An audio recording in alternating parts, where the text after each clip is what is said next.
Hello there! You thought we were done with this, weren't you? Welcome to the Christmas Advent Calendar 2005 Supercut. So as you no doubt aware by now, we've been doing some YouTube shorts, which usually I don't do, but I thought it'd be a little bit different if I did like an Advent Calendar type thing for Christmas, and it's mostly gone well. I tried to make it kind of varied, so you had like gift ideas, you had a bit of DOScember, you had top tips, as well as a few other videos which I thought were interesting. And there were lots of callbacks to previous vids. But now we watch the Supercut, and in this version there's longer videos, there's even including stuff you've not seen in the shorts. Don't worry though, this is a long one, but you can skim through it because it's chaptered. This year's tipple is Cairngorm Gold, a really nice blonde beer. So I've done enough rambling for the moment, why not sit back and let's roll the film. God damn, this jumper's warm, can I take it off yet?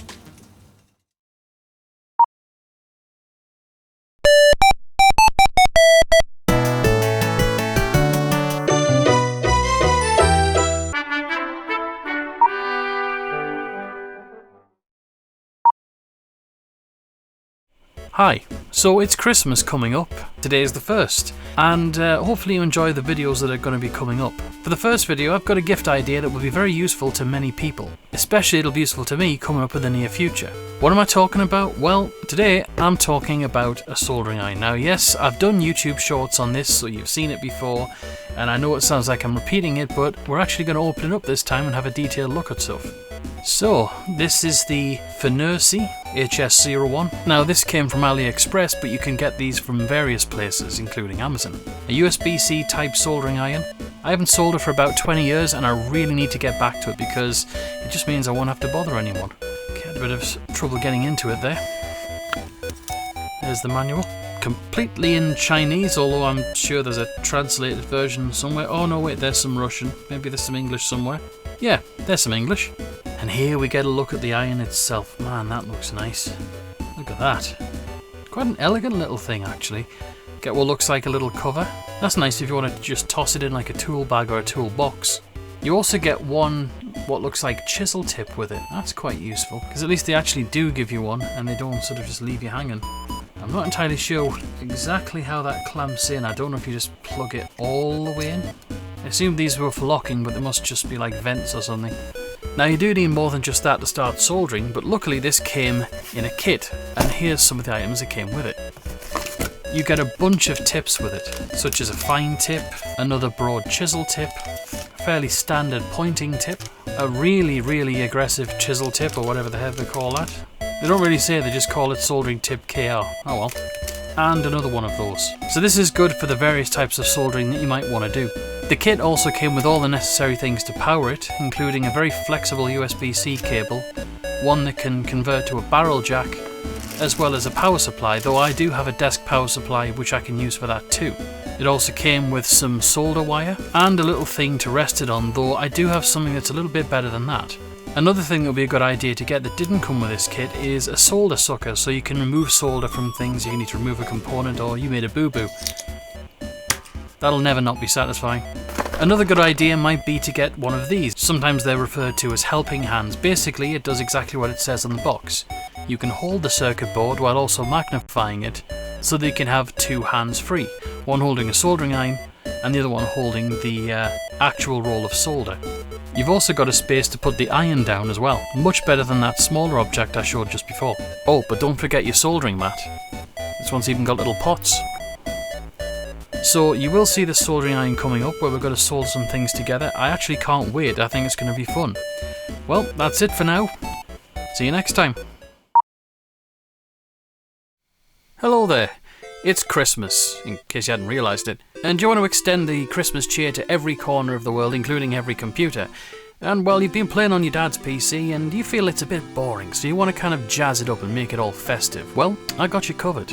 Alright, so we start on our desktop. This is a Macintosh with version 9 installed. That's all I could get on this. I'm actually running this on Sheepshaver right now. I'm not running it on real hardware because, well, some of the stuff required a PowerPC Mac and I don't actually have an operational one of those. But anyway, so yeah, this is kind of boring. It's all green and, you know, blech. But I've got some goodies that should sort this right out. First of all, let's get this boring old wallpaper changed. How about this one for size?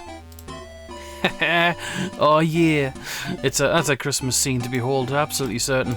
Right, next, let's sort of remind ourselves how far we've got to go until Christmas. Alright, let's just drag that over here. Welcome to Christmas counter. This dialogue will not be shown again. Better not. I'll change that. Christmas! Now we'll just set that to midnight. Christmas! Okay. There are 24 days, 21 hours, 41 minutes and 18 seconds till Christmas at 12 AM. Awesome. What now? I guess I just leave it up there? You know what really makes any room shine? Christmas lights. Let's get that going. Hey, continue. Click install to place. Alright. Installation was successful. Let's launch it. The application holiday because of... Oh god. You should save your work and... Alright then. Oh. Well, that wasn't supposed to happen. Alright, we're back up.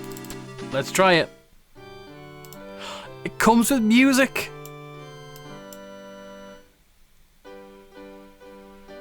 Oh, can you just feel the festiveness? Can you feel it? It's like some kind of feeling. Yeah. Well, with that already done, that seems to work nicely, so let's move on to the next bit. Now, there was another one here. I'm going to put that on as well, just to see what happens with that. Oh, flash pattern, each light individually, all patterns in sequence. I think I've got to put this in like the control panels. Maybe another restart will do it. There it is. It's knocked the other one off though. I think one just literally covers the other one up. Oh well. I've just kind of noticed that this is incorrect. At the time of filming, it should be literally exactly 1 month away from Christmas, because I mean, look at that. Whatever. It doesn't even work to set. Like, look, I can actually set this for, like, look, if I go the 26th, just to make it better, it goes to 18 hours, alright? If I go the 27th, it goes to 1 month and 1 day. It's hopeless. So I think we'll just leave it up there. Whatever. So let's do snow. And I'm not talking about that thing you do in the toilets with your mates. So this should give us like a little bit of snowfall just to lighten the Christmas mood just a bit. Oh, would you look at that? Snow! Look, there's Santa. You can change a few things as well, it looks like. You can make Santa a little bit bigger. Why not? Oh, the right at the top of the screen, just trampling all my Christmas lights. Thanks very much. Let's get a bit more snow going. Let's have a blizzard. Oh, this is cool. Look at that. So apparently these windows, the snow will accumulate on top of them. Probably takes a little while for this to happen, to be honest. Oh, there's Santa again. I mean, I guess you can kind of see it on top of the countdown timer. It's sort of collecting. Now, I know we've got a Christmas tree on the desktop already. That's lovely. But how about another one? You can never have too many, right? Okay, so we had another crash and, well, now the music's back, so that's a good thing, I guess. I have to admit this has kind of somewhat compromised the stability of the system, but I'm sure we'll get this to work. Alright, so let's put that Christmas tree on. Oh, there we go. Where should we put it? There it goes. Balls. Blue. Oh, you get blue balls for Christmas. Alright, okay. Lights. Cycle colours. Nice. That's mint. Alright, what else have we got? Holy crap, Santa's having some issues. Whoa, Santa. Reindeers are moonwalking. We've got this thing called Christmas card. Let's have a look at that one. Okay, so that looks like some other sort of countdown thing. Bit more accurate than this one. I mean, I like the simplicity of this one, but this is just plain wrong. This one's kind of a bit more accurate than the other one was. Now, another essential for any kind of like operating system makeover is a screensaver. Sadly, the only one I could find is this Winnie the Pooh winter screensaver, so whatever. Y'all like Winnie the Pooh, right? Okay, here we go. Hey, there we go. Wait, this isn't the right one. Where's the winteriness? Oh, this ain't right. Oh, there it is. There it is. There's the one talking winter picture. Oh, I'm done with that shit. Apparently, Holiday Lights has a screensaver. You got a few of them. Let's just do snowmen. Let's see what happens. 10 seconds of inactivity. All right. Oh. Okay. Okay, let's try gifts. Also, I bumped the volume to make it even more obnoxious. Hope you like it. Okay. Fair enough. gifts, I guess. Apparently you can have snow as well. That's probably a better one. See, they missed a trick. They should have actually put the desktop background in there. Eh, whatever. It's snow. Now I've got this thing called Select Christmas Icons. Alright, what's this thing? Oh. So it looks like, apparently you've, when you string the folders together, it looks like a Santa sleigh with elf and stuff. I think you just drop them on your desktop. So it looks like you put this inside of the System Extensions folder. Okay, I see. Back in the tick. Okay, there it is. It's restarted and my cursor is now a light bulb. I quite like that. So this effect doesn't really work on the folders because I've got mine in buttons mode. But if I change this to icons, look at that. The effect is realized. That looks kind of fun. Let's just move them down here. Let's just... Oh, well that doesn't work. Damn it. Now I got this other final thing they call Lenny's Holiday Bash, which I managed to find. Apparently it's some screensaver type thing. I don't think I could be bothered with that. So with all that, what does the final effect look like when everything's activated? Well, give me 1 sec and I'll do it for you. And there we have it. Everything's active all together. Congratulations, your dad needs to do taxes and now you put all this crap on his Mac. Have fun this Christmas, your arse is going to be brighter than Rudolph's nose. Anyway, I'm out of here. Thank you very much for watching and bye for now. Hello there. So I wanted to find something to do for some mini DOS videos this year that I'm calling DOScember Byte. Do you like it? And I came across this thing called DOS God Mode. So let's have a look. Okay, so we're on our DOS machine. I'm using DOS 7.1 as you can see. So first of all, what we need to do is run a directory listing. Okay, let's change the directory to DOS where everything's held. Right, now let's list the directory here. Now we'll explain how to get this afterwards, but I just want to show you this first. So the file we want is that very last one called godmode.exe. So let's type that out and enter. Merry Christmas everyone. As I say, wait until the end of the video to find out exactly how I did this.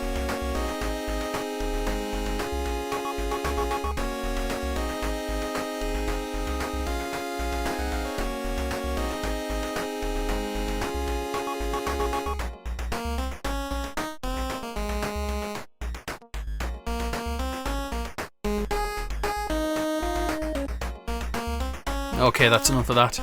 So basically I got this idea from this thing. I was looking for ideas for DOS videos about tricks and tips and I came across this thing. I'll have it listed in the description if you're interested. So first of all, what I did is I had an old VM that I created for DOS inside a VirtualBox and I just brought it up and I inserted a file into the hard drive image. So all that God mode thing is just a text file that I just renamed to godmode.exe like it's some special, program that can hack DOS and make it run amazingly. No, because if you try and run it, this is all that happens. It just has an error. And then I just cut it together with something else. So all you do is launch a command prompt on Windows and type in that command, and this is what happens. It's pretty funny, I think. People are either going to be angry or they're going to laugh. I don't know which one. Anyway, that's it for me, so until the next time, have a good one. Hello there. I've got another tip for you, and this one's pretty good. Now, if you're like me and you repair laptops and other equipment, you might sometimes have a bit of a problem with managing screws. Not just rolling off the table or anything, but what if you need to know where to put the correct screws? Well, I can suggest this.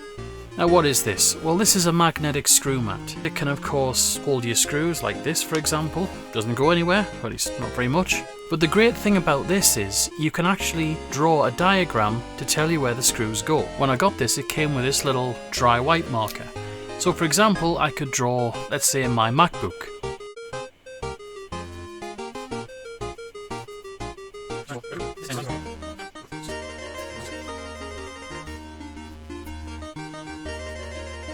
So this is a very crude representation of my MacBook Air, which I'll have to get into to replace the battery at some point. I know, for example, that there are long screws at the back. I can't quite remember if they're all long, but for example, I've just listed here all of the screws. I believe there's, I think might be one in the middle I've missed. But I've just pointed out here, for example, I've just drawn the vague shape of it, and these are short screws, these are long screws. valuable because, as Lewis Rossman knows all too well, long screw damage, where you basically put a long screw where a short screw should go, is quite serious. But you could draw anything on here, even more complex diagrams, things where there's like maybe multiple layers of screws, for example.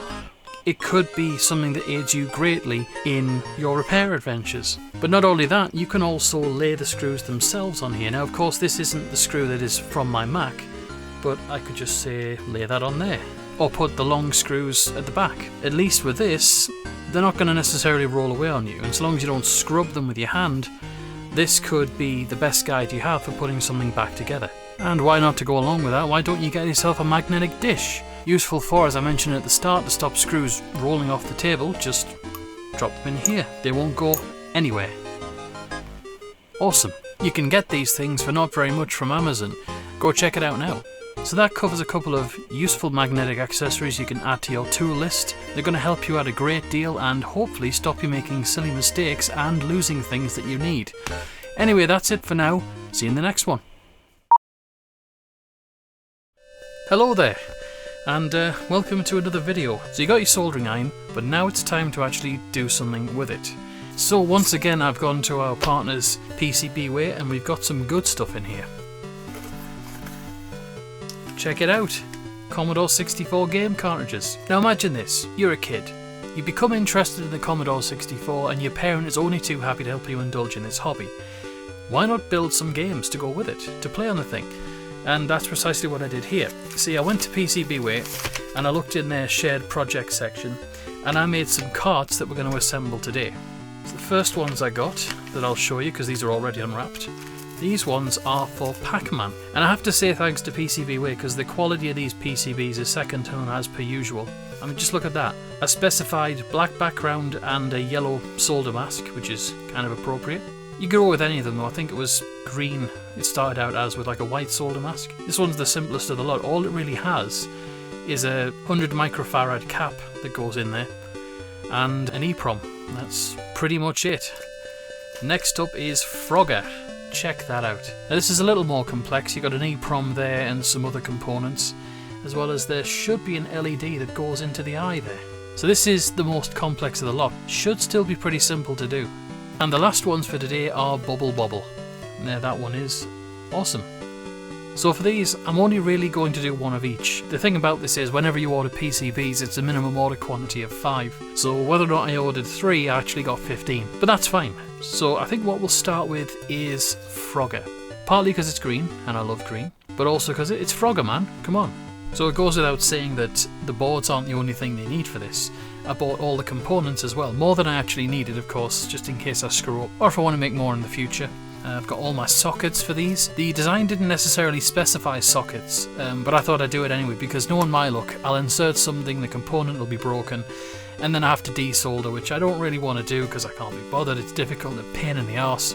So sockets always make that easier because you can just pry them out. I've got these things, not sure what they are. I think these are 74LS Logic things, and whatever this is, I just looked at a parts list, to be honest. Got some tiny little resistors, but you can barely even see them. They are absolutely minuscule. Just check out how tiny they are. It's definitely the kind of thing you need tweezers for. Some bright blue LEDs, because Frogger actually has an LED in his eye, right here. And we've got the EEPROMs, although I'm told these might actually be right once, so if these screw up, well, we'll have to buy more, but yeah, got some flux to make sure that all goes well. And there's my soldering iron. Oh, and you're going to witness this with me. This is the first peel. Alright, totally the first time we did that. There we go. I don't know if that you can see that, but I was advised to set that to 320. And just going to let that come up because it's fluctuating a lot right now. Okay, so I've zoomed you in about as far as you can go, and I'm just going to spread some flux on this. The bit I'm going to tackle first is the resistor that goes just under the eye there. Well, I think that's alright. I've got it everywhere. Now, bear in mind I haven't done this for 20 years, so be nice. Let's get our soldering wire. First solder joint in 20 years. I know I'm like overly happy about a little tiny thing, but I don't know, that makes me buzz. Hey, look at that. Mind, it's not flat against the surface, but hey, look. Now, I don't know about you, of course you could probably do this a lot better than I can, but that was the most difficult part of the whole thing. Okay, let's do the next bit. Now I figure the next difficult bit's going to be the LED, so we should do that next. If we look here, the plus sign is that one that's nearer the nose. Now the plus sign is the anode of the LED, which is the long lead. This has to go in the back first, so we've got the long lead pointing up. Get that wedged in there, fairly nice and snug. Then we just bend the legs downwards. Okay, and I'm just using the rest of my things as a rest there. There's one end. And there it is. I've snipped the ends off. I don't think I was recording for the second leg. Frogger has now got an eye. Okay, so I'm really chuffed with how that turned out. The microphone was away from me, sorry about that. Oh, it's all going down the toilet. Anyway, now is the time to be putting the sockets in. There's the corners tacked down, so that's not going anywhere. Now just to do the rest of it. The solder, I feel like there's maybe a little too much on there. Although that one looks better, I guess. I think what I might need to do is I might just need to clean this, because that's what I forgot to do on the last bits and pieces, so I'll just do that now. Just using this IsoClean, which is just a spray bottle of isopropyl alcohol. Just squirting it in the cap there.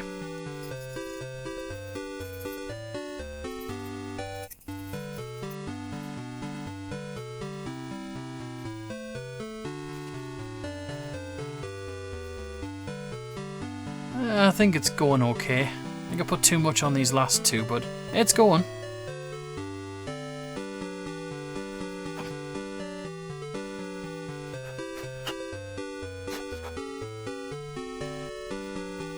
It's looking good. One of these pins though, I think you can see it. That pin there doesn't appear to have had any float around. In fact, I've completely missed it. Okay. That is looking a lot better. Still need to take some solder off that corner, but let's get on with the other side.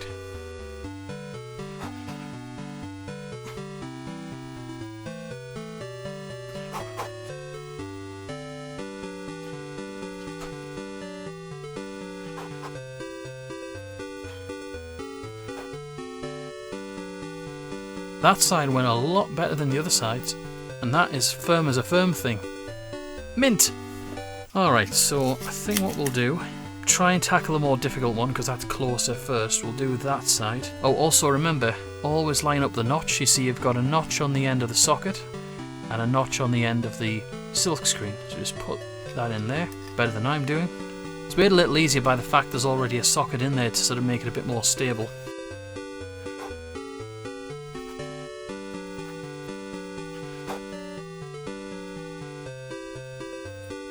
Oh, by the way, always remember to clean your tip. That's a top tip.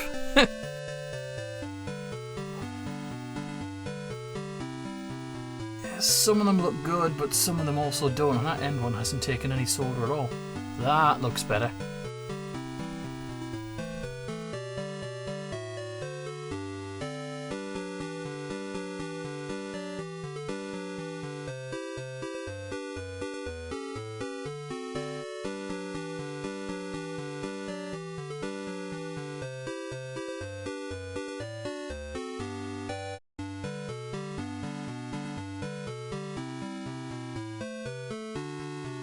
I have to say I'm really getting the hang of this now.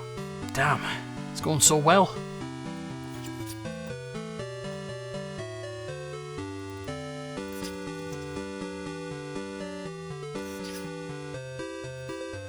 And that, ladies and gentlemen, is Frogger completely soldered up. I don't know why, but I kind of doubted myself because I was like, well, you haven't done this for 20 years, but it is literally like riding a bike. Right, let's slide the chips in. Just be very careful when you line this up, you don't want to bend any pins. I should have got one of those pin straighteners, but, you know, live and learn. I see, when they're a little bit wide like that, all you do is you just take the chip, push it down on a flat surface. There we go, looks a bit better already.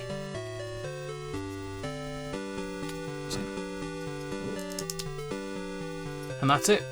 Chip is in. Here we go. Oh, just the other side needs to go in. Excellent. Last chip. Final push. Oh, we got a leg issue. Right, take two. Much more successful. That went in with no bother at all. And well, there we are. A fully finished Frogger cart. Awesome. That went extremely well, I can't believe it. Anyway, on to the next one. So let's just slow it down and make things a little bit simply. See, this one is, for some reason, dead simple. All it actually has is an EEPROM and a little space for a capacitor. That's going to be much easier than the first one to do. I kind of wish that the other one was as easy, but I got the most difficult bit out of the way. I mean, Frogger's eye and the resistor, I had no bother with that, and that seemed to work out just fine. So let's do this one then.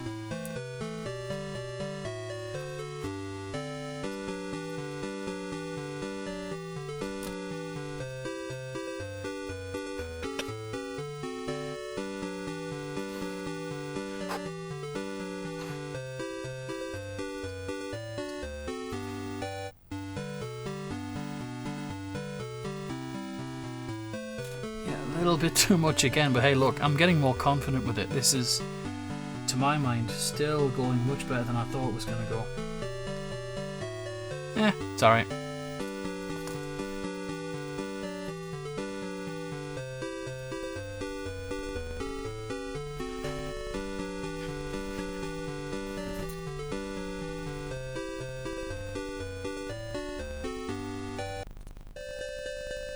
There we are.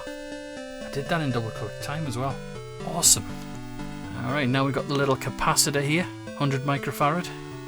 I actually had that in my stash of circuit components. I didn't even need to buy that. So when you're soldering components like this, it's always a good idea just splay the legs apart and then it stays in on the other side.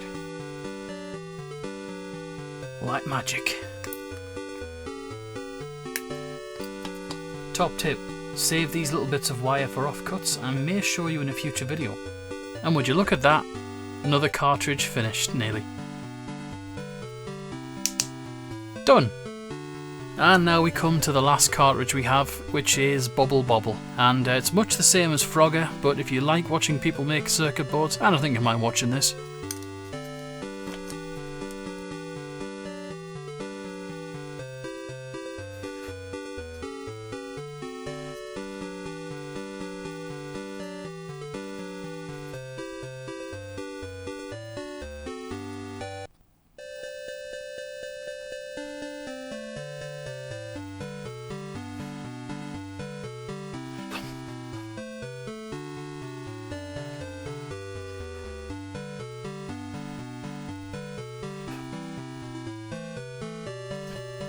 Just like that, another EEPROM socket in.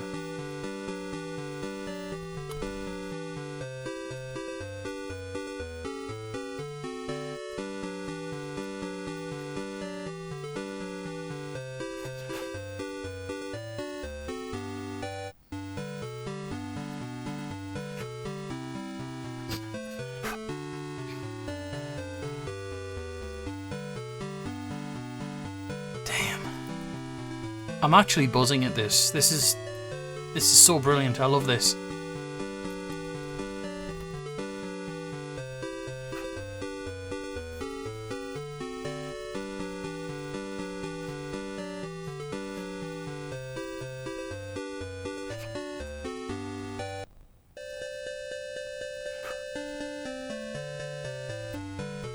And that's it for all the sockets. Now to put the chips in this one. Start off with the logic chip, because this was a bit difficult last time. The legs are a bit splayed apart, so again we just push on the table just to flatten them all out at the same time. Yeah, should be good enough now. Maybe not quite enough. Aha! Yes! Awesome. There's one side in. Yeah, there we go. Slightly conky in the socket, but it's in there. That's amazing. I've just made 3 carts and soldered them. Jesus Christ. Wonders never cease. Well, there we are. There's all 3 of them done. I can't believe it. I soldered up 3 game carts and it really was nowhere near as bad as I thought it was going to be. The only part which I thought was going to be difficult was the back here where that resistor was, the surface mount. But I mean, hey look, if you just take it slow and steady, it's absolutely fine. So, there are 2 issues with this. You may have noticed that I've popped in all the chips and say, well, why would you have done that yet? You haven't programmed EEPROMs. Here's the thing, I can't. I had a programmer, but I lost it. and I've bought this other one here, but it's not going to be here till the 8th, and I'm actually doing this on the night of the 3rd. So that's a bit of an issue.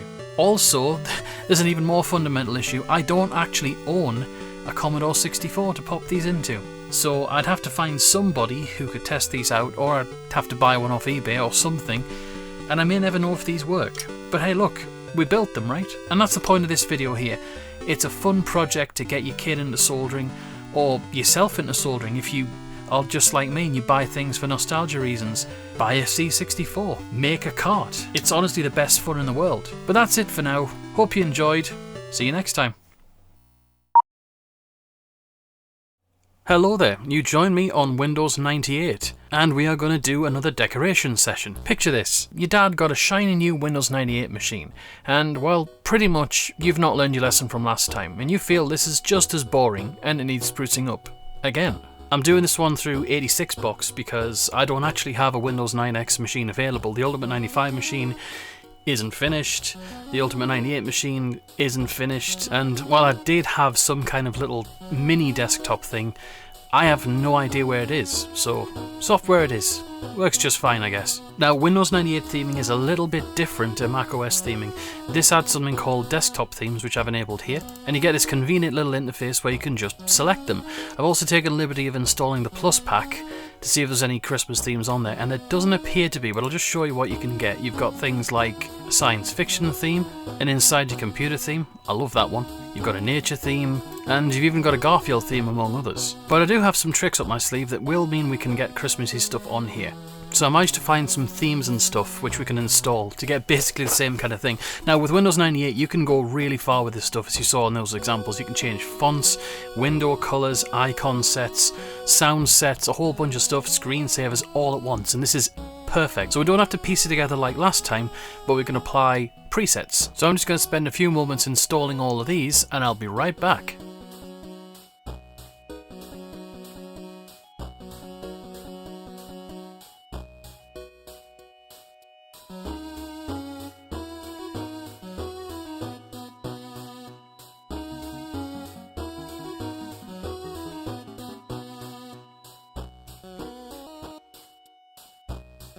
Okay, that's done. Let's have a look. Right, so the first one I want to do is something which is just called Christmas 98. Oh, now that looks nice. Let's do that one.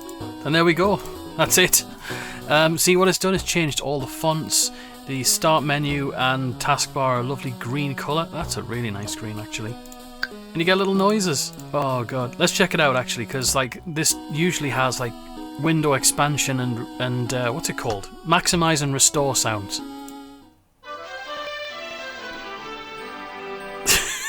And back up. That's totally not going to get annoying at all. Let's see what the shutdown sounds like. Oh god, it's one of those things. If I remember rightly, Windows 98 has to actually finish this bit of audio before it'll even shut down.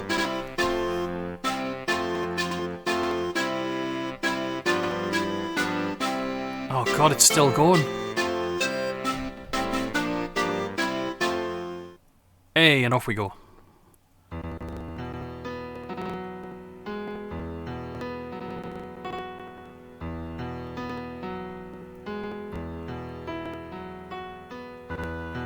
And well, here's the startup sound.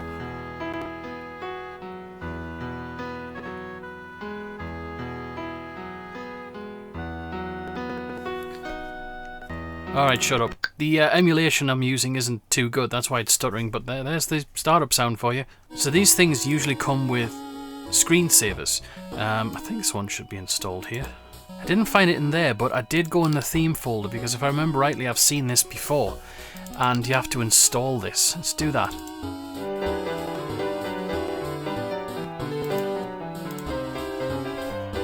Oh god, the system sounds is just too long. Oh, it's done. Yay! Okay. Right, let's test it out. Shut up! Okay, you ready? 1, 2, 3.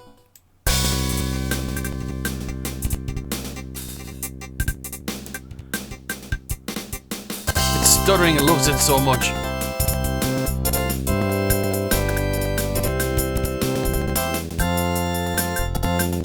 Oh, it's so offensive.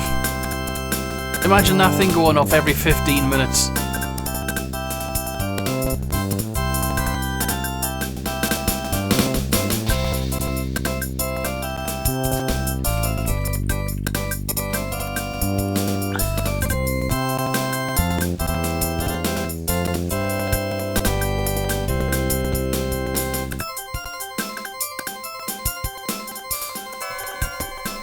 Right, that's enough of that.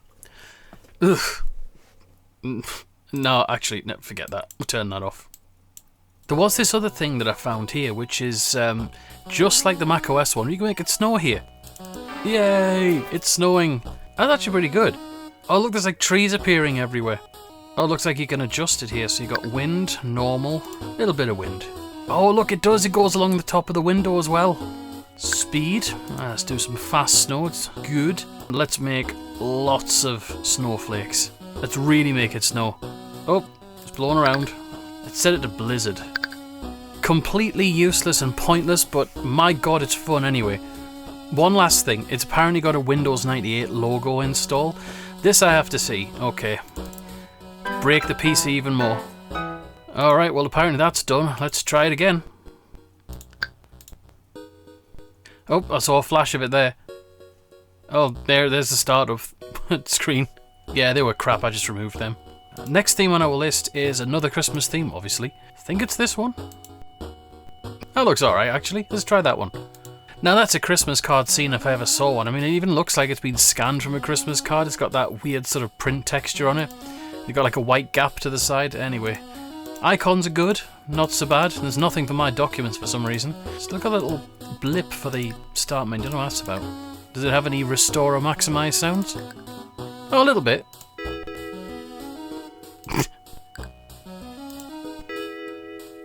Fair enough. I did find a screensaver here, so I'm just going to try and put that on. Oh well. Way less offensive than the other one. That's actually not so bad, just simple stars coming at you. Neat. So there's not much in the way of special features on that one, but it doesn't have to. It's nice and pleasant. You've got everything you need here, like the windows have a nice colour scheme. You got that sort of green with a sort of a whitish, snowy kind of look to it. Okay, now this next one that I've got here will be familiar to those who live in the UK. Every Christmas, right, there's this animation called The Snowman that appears, and contrary to popular belief, it wasn't actually sung by Aled Jones. I'll just put that out there. He did a version of it, but it's not his. It's some other guy's. Anyway, so let's just activate that. Ah, you know it. Oh, look at that. It's a little bit compressed. I have a feeling that this was made by someone with like a low-res image or something, but don't matter. Have any noises? No. Nice. Everything's sort of a peachy colour or salmon pink. I don't know what this is. Nope, no maximize and restore sounds. Right, and let's just have a look to see if we've got any screensavers. Nope, there's no screensavers for the snowman. Aw man, but I will use this as an opportunity to have a look at some other screensavers that I installed. These came separately from any themes or anything like that. Let's try Christmas Evening. Oh, that's nice.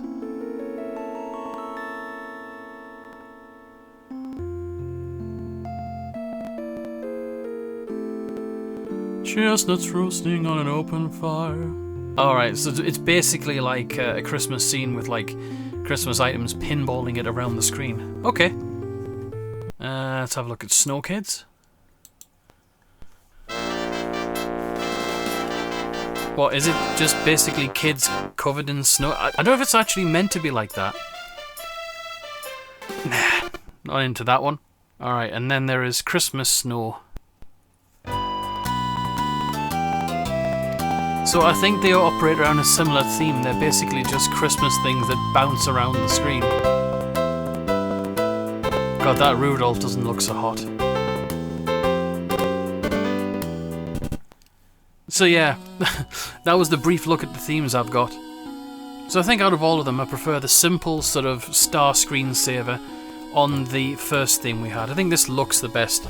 Sound scheme might need to be sorted out a little bit, so I could think about maybe customizing it, but this was just a brief look at what was possible. So basically, your arse is going to be brighter than the sun after this, because Dad is pissed you destroyed yet another machine, and he has to do like Christmas end of year tax things. My god, taxes do take up a lot of his time, it seems. Anyway, I'm rambling. You better find somewhere to hide. For now though, that's it for the moment. Have a nice evening.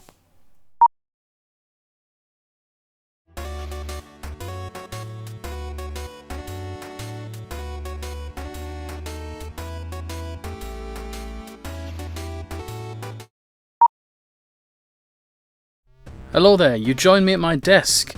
I've already filmed this video once and then I realised I wasn't recording at all, so let's try and get this done quick. So I've been having a few problems with my desk mat. As you can see, it doesn't look too good. I mean, the desk itself isn't looking too good. I mean, it's kind of exposed there. I tried to put this flex tape wrap to sort of reface it a little bit. That's kind of coming off. But the biggest problem I've got right now is the desk pad or desk mat. You see, it looks horrible. It's never really fit properly, it's always been a bit sort of curved, and then the edge started to go a bit wavy over here, as well as this part of the edge has just flipped up. I can't get it to sit down. You can even see all of the tape residue when I tried to do that. It's fraying a bit, it's got like what looks like skin residue all over. It's just generally disgusting. But I have a solution. Enter this thing. This is the NORDIK by Design leather desk mat. Apparently it isn't real leather though, it says cruelty free, so I'm assuming it says something to do with vegan leather. But it is mouse friendly and easy to clean. Two things that I need, because previous mice on the raw desk surface, which is leather anyway, they don't work too well. So that's ideal for this, because if this doesn't work, that's annoying. I'll put a screenshot up of the Amazon listing page, but anyway, let's get it out. Giggity. Ooh, made a nice noise. Ooh, there's the leather. So this is really stylish, and you get a tube at the end of it. Just pull it out. Ooh. You can tell it's not real leather because it doesn't smell of leather. They haven't even bothered putting fake leather smell into it. It just smells chemically. At least no cows are harmed in the making of this leather, right? Already that texture looks pretty good on camera. As a filming background, rather than this is going to look a lot better. Oh, apparently I've got a warranty card, which I'm obviously not going to show you, but I've never heard of a mousepad having a warranty. That's wild to me. So we need to get this on the desk properly, but we need to move some things around because this thing is big. Okay, so in this rather precarious position I've placed the camera on my overhead arm. It's wobbling about a bit too much, but we'll deal with it. The mat goes from about here to the end of the desk. I think the other mat is about the same length. Depth is another matter, I'll show you. So we're kind of up against it. While that scanner has like a bevel on the bottom of it, probably going to fit under there. Bevel doesn't extend all the way, so I've got to probably prop the scanner up, but first we need to remove the old one. That looks disgusting. I don't know quite why there's a strip which looks like it's at a weird angle compared to this one. I have no idea what the hell I was doing there. Yuck. Right, I think I need to wash this. Hold on a sec. Got some IPA, hopefully that'll get rid of some of it. Smell that. That smells of cleanliness. Oh god, it's full of goop. I can't really get all of it off. So I think we'll just deal with the fact that it's sticky under the mat. Right, let's just put the other one in place and see where we get to. Well, there you go. Check that out, that looks really nice. Let's have a look at it from above. It is still kind of off center. I maybe could have shifted it a bit further that way, but it probably would have been too far in from the desk on the other side. As it stands, it's around about 3/4 of an inch away from the edge of the desk on the short edge, and on this long edge here it goes anywhere between about 7 or 5 millimeters, or down to 5. But this is fine. The more I use this, the more it's going to get flattened out. I've tried to flatten the right edge, or left edge actually, sorry, but it still stands up a little bit. We'll just see what it's like when I get the keyboard on. Yeah, it looks reasonably okay. Can't really complain actually. Once everything's back on the desk it should be absolutely fine. But I think that's pretty much it for the moment. This is a good gift idea for anyone who needs a new desk mat or some kind of mouse pad. Get them this nice leather jobby. It'll look fantastic on their desk. Fantastic, I say. Anyway, I'm getting out of here. Bye for now. Hello there, and well, what do we have here? I was searching through some information to find some interesting hardware or software products by Microsoft, and what the heck do I find? Windows 2 turns 38 today. Of course, the time of filming this, it's not the 9th, but there it is, December 9th, 1987. It'll be 38 years old. So I thought, well, why don't we just do a little mini anniversary. Usually I do these on like something with like a 0 or a 5 in it, but I thought this was too good to miss. And technically this is a DOScember because it's just a GUI for DOS really. So let's get started. So what I've actually gone ahead and done is I've created something inside of 86box. I've just knocked up what I consider to be like a high-end specification for 1987. It's a 386. Feel free to pause to have a look at that. I've already taken the pains to install the base operating system, which is DOS 3.3, so we don't have to faff around with that. Don't know why I have to keep setting the time like that. 1 second.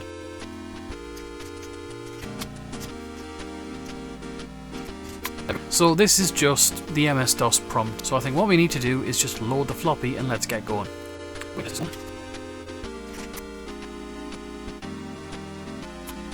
Install on hard disk. Yep, that's pretty much what we've got, just a generic PC that's IBM compatible. British. Okay, so just choose a Microsoft mouse and let's go.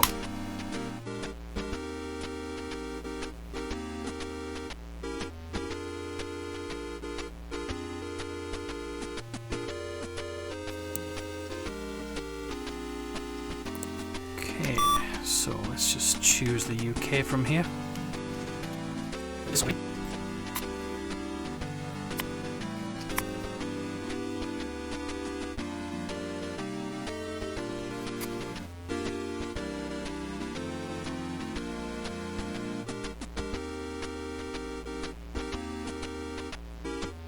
Alright, there we go.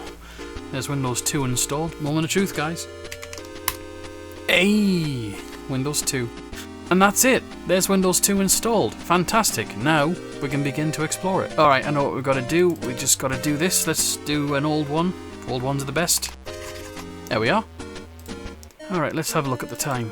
Oh look, I think it's accurate. 9:50 nearly. Whatever. Here's a slightly fancier version of some kind of word processing app. Let's make it posh. Let's make it bigger. Oh, and let's make it bold. Oh, it is fancier, definitely. Right, enough of that. Right, this mouse is starting to annoy me a little bit, so let's just have a look at control panel and see what we've got. Ah, mouse. Ah, that's way better. Right, so let's see what else is here. Screen colors, I've seen that on an example before. Gonna make it green. Right, back in a tick.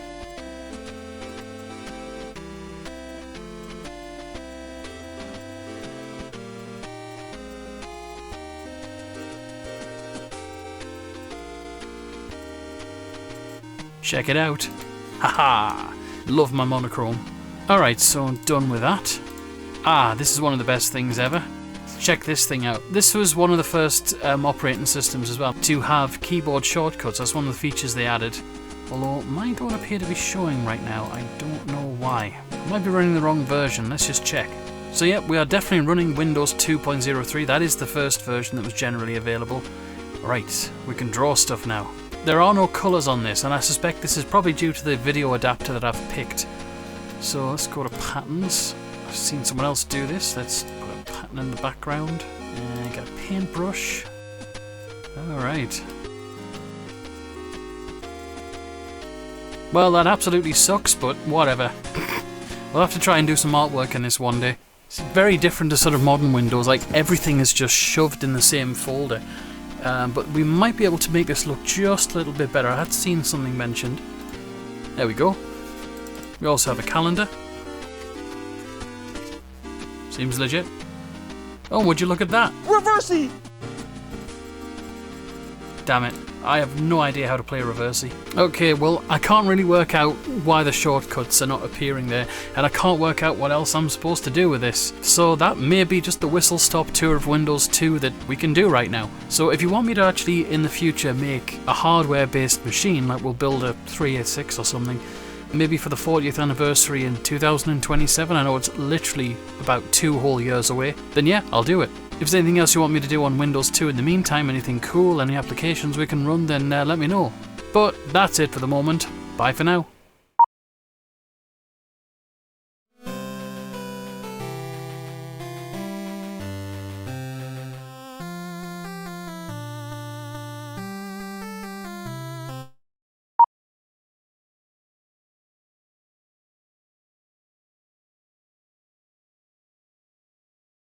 Hello there. So we're halfway through the Christmas videos now. They seem to have been going okay, they're a bit hit and miss here and there, but I want to give a genuine shout out, and I will pre-warn you this is pretty much an ad, but to be honest it's only fair. I'd like to give a massive shout out to our partner on these videos, PCBway.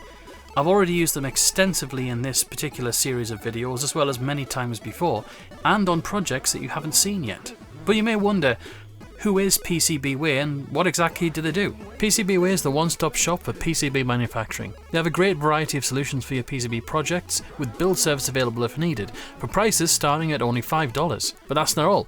PCBway also provide other manufacturing services such as CNC machining, sheet metal fabrication, 3D printing and injection moulding. And if that wasn't enough, why not check out their shared projects section? You might just find what you're looking for, like these really cool Christmas ornaments.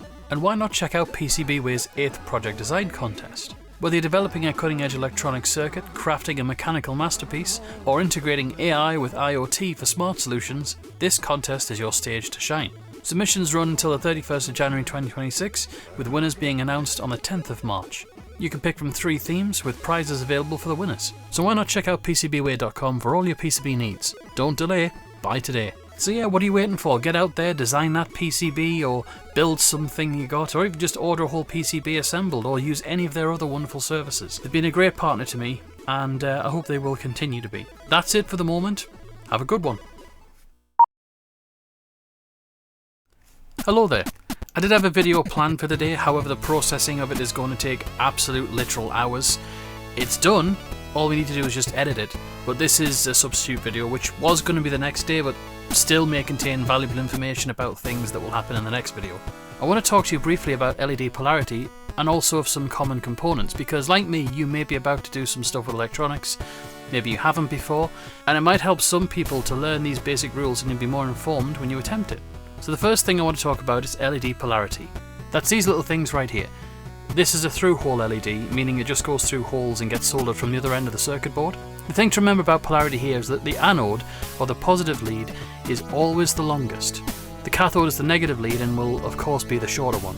This can be seen a little clearer in this diagram, where you can also see a flat spot on the cathode end. There are also SMD LEDs which are surface mount, which have their own indications. In this case the cathode is denoted by a knocked off corner or notch, or on the underside the heatsink is being slightly offset. However, there might be other indications too, as some of them have a little shape, an arrow or some other kind of notch underneath which point to the cathode. That's one thing to remember, they always point towards the negative end. It's always important to remember to put them in the right way, as diodes only let current flow one way. This is in contrast to resistors which have no polarity, so you can put them in any direction.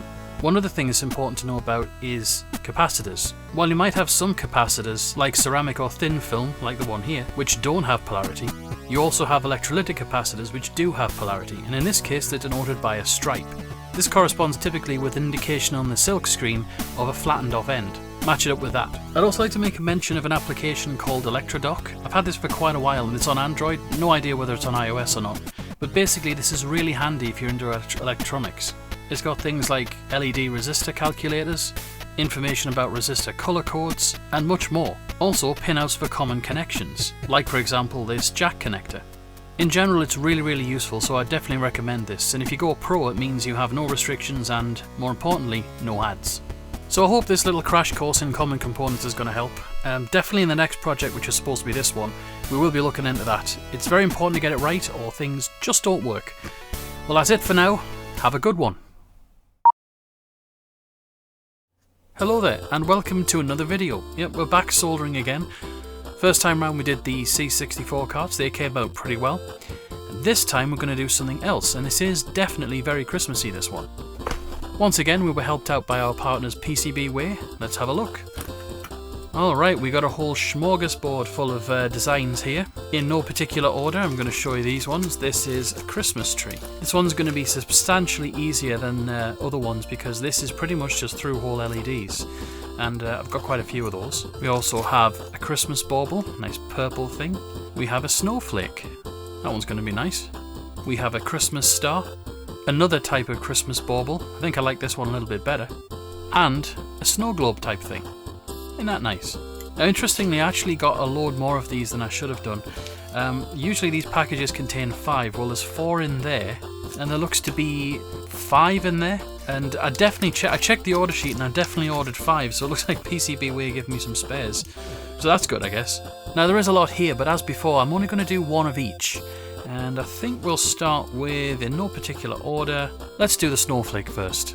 Why not? And of course we've got some other componentry for this. I went through the bottoms of each individual one and got all of the necessary LEDs. Now I didn't pay a lot for these. I'll just put in a picture for the Amazon listing for the LEDs in particular. These cost nothing. I didn't get the expensive ones, I got the L cheapo ones, and that may come back to bite us, you never know. But yeah, you've got various sizes here. There's some 0805s, 0603s, and some 1206s for the various designs.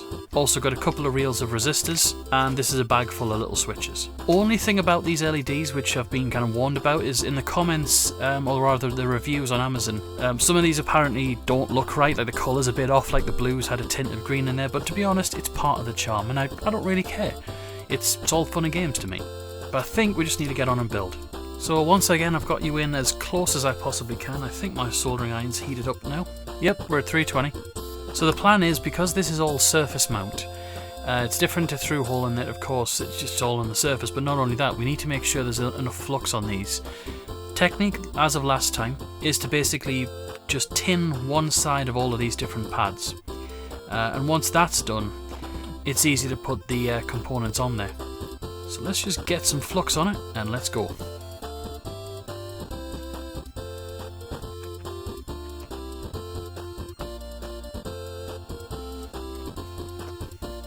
Time for a bit of solder.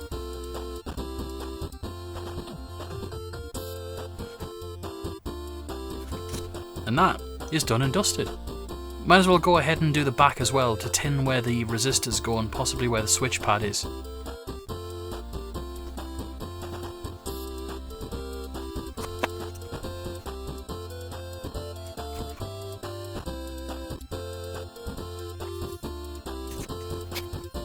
Looking good. Now the design on the web actually showed it with green LEDs, but I think we'll just go with classic white. So these ones call for 1206s. Let's just get the relevant ones out.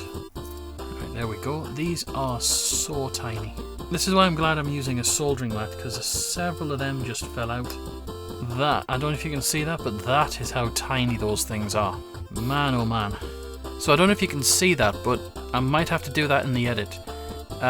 The LED, you can see like a little central portion which looks like it's a greenish colour. It's not as visible from the top, but there is a tiny indication of like a green line there, because that was the back previously. That's the cathode. On the actual board itself, the cathode is the square portion in this sort of pad where you put it. So that means the cathode goes that way. This is the correct orientation, but unfortunately I'm going to have to swap hands. This is going to be a little difficult to do, but I'll try.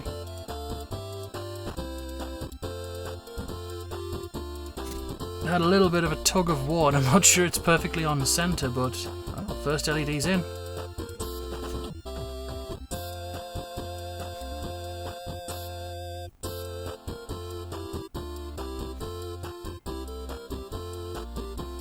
Halfway done.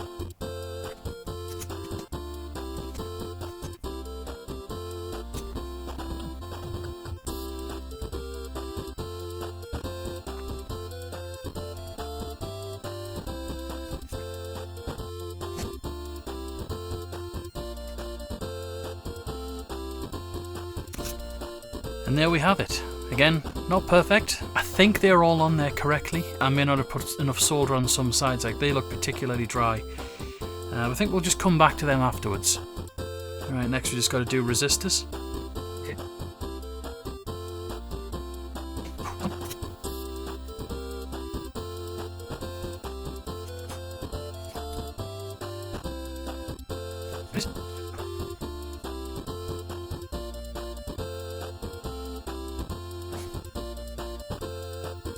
I think they're all good. We'll definitely find out during testing. Right, it's now time to add the switch. Let's just try and fit this in here. It's got little nubs on it which just fit through the board to help orient it.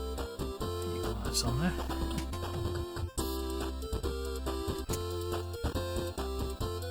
And then I'm just going to touch this in place. Damn it, I've messed up the battery terminal. We should be okay.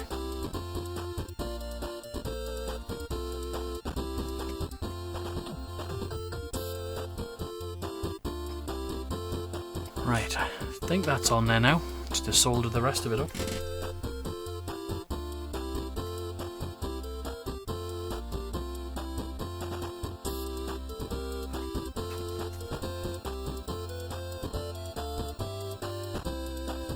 Right, I've just got to tin one of these sides here because the battery holders I've got, they're not quite right, but they should do. So I've got all these battery holders of various types in here. It's a pretty decent kit actually. You've got these for your standard 2032. You've got some where you can have like remote kind of batteries in there. You just solder this to something, the battery goes in there. I'll show you more of these later, but this is the one I want. Now these had to be desoldered from something because I didn't actually have the right holders and they're still not here yet. These have small legs, whereas this requires them with bigger legs, but we should still be okay. If I just orient it in the centre, that should be fine. Right, let's solder it on.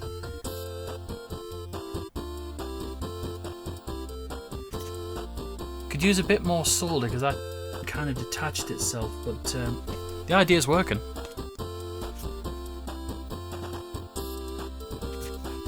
That's better. Still in the centre enough, I'm slightly over. And that's done.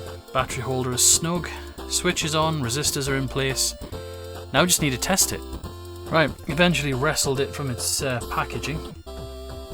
Slide you in, turn it on. Right, okay, that didn't work at all. Let's troubleshoot. Okay, so a little bit of progress. It does work now. But there are still issues. Well, the main issue was, the first instance was that the switch, the middle leg, hadn't actually been soldered correctly. So it meant that it wasn't actually even getting power. Also, my new battery clips came in. It's the next day, by the way. But as you can see, there's still a bit of an issue there because two LEDs are not actually shining. And that's because, as we found out with the help of my dad, this LED is not even joined correctly, and the LED at the top is backwards somehow. So in theory, once I solve those two problems, this should be done. Now it's highly likely I'm going to destroy this when I take it off. Well, I might actually just attempt the bottom one first. Yeah, I think you can see it. That looks like there's just no solder there. Alright, let's go. I've also got my fine tip on the soldering iron because the other one was just probably a little too coarse for that. So this should help a lot. Right, finally after much irritation, that has been fixed. It just wouldn't stick down, like I could get it to function, but it would just pop back up again. My god, that was irritating. Right, now to clear this one in backwards. We have verified this actually does work if you reverse the current. So it's just a simple matter of desoldering that side.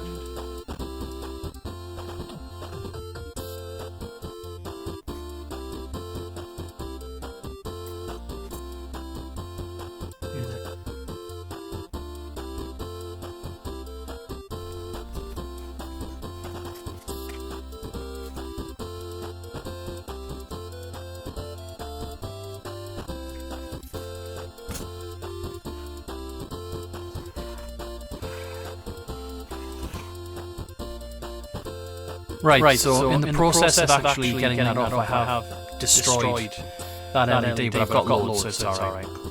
And would you look at that? All done. And in the dark, that's what it looks like. Awesome! I can move on now. That one's done. I think after that debacle, we'll try going with this one. A nice, simple, through-hole Christmas tree. Nothing weird about that. You just put the LEDs through the holes and you solder them, and that is it. Let's get to it. As before, this does have some solder pads, and these resistors, I think I've got the wrong one. They specify in the design that it was 150 to 1 kilo ohm. Well, I've kind of got 330s in that one. I've got some 10Ks which are incorrect. This should do fine. We'll be good. Been collecting LEDs for like many years. Just if I found ones lying around or something came off something else, and I've got a little bag. So I just need to get about, I don't know, 6 of these and another one for the top. we should be alright. So I have no idea if these LEDs are all the same brightness or what. It's going to be potluck, it's part of the fun, I guess. And well, I really wanted like a yellow LED for the top because, you know, Christmas star. But I don't have that. Instead, I'm just going to stick a blue one in there because, you know, why not? Stars can be blue. Right, let's get the resistors on.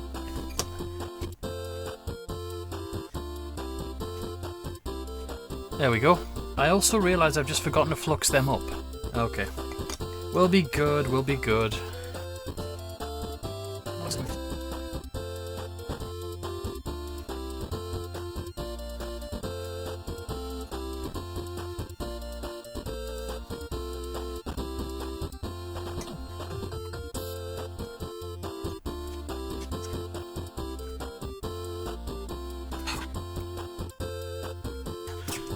And the resistors are on. Can't say that's my best work, it definitely isn't, and I've decided I really hate SMD. Oh, time to do the other side.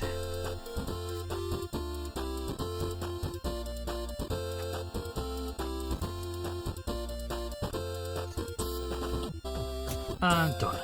Again, not my best work, but hey look, I'm still new to this. Next is a really kind of easy bit, because all I've got to remember is the long leg is the anode, which is the positive. Positive's that way, so I need to put them on the right.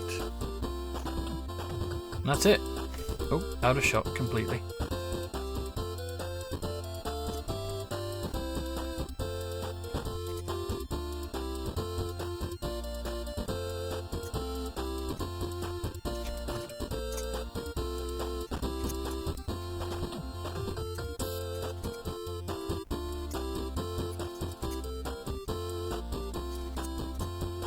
That's all the LEDs ready for soldering. Let's just place it down there. I'll leave the blue one till afterwards, I've got enough to do.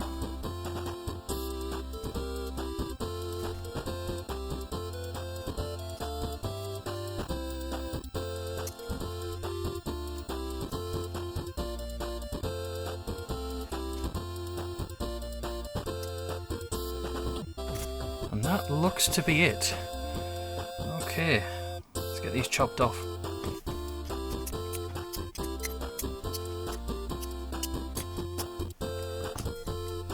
Yeah, they look decent enough. That looks alright so far. Need to get the top LED in.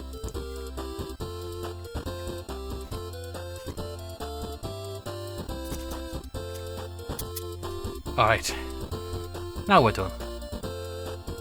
Now, we've determined that the top here is the positive because of where it goes into.